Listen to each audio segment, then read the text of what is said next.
السنة اللي فاتت ربنا سبحانه وتعالى كرمني بأحلى رحلة عدت عليا في حياتي. أول حاجة لفتت نظري في خدمة الحجاج هم المشرفين. الحقيقة المشرفين مفيش حد مش مبتسم، كلهم بشاشة وطيبة وإقبال على خدمة الحجاج بإخلاص شديد، ودي أثرت فيا قوي. تنظيم بصراحة كان رائع. فكرة الشنط اللي بتتاخد وتتحط لك قدام أوضتك، ولو إحنا هنتنقل من المدينة لمكة الشنط تتحط قدام الأوضة وملناش دعوة بيها، نروح نلاقيها في الوجهة اللي بعد كده.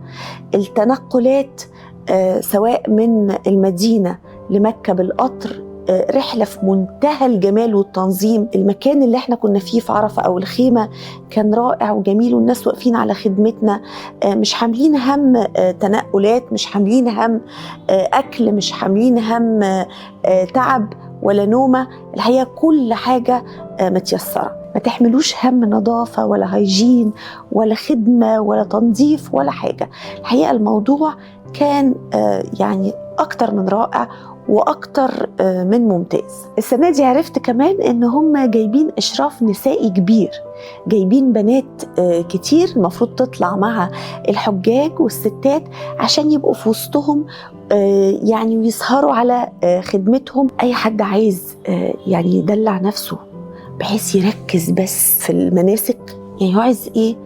يركب عربية برايفت، موجود.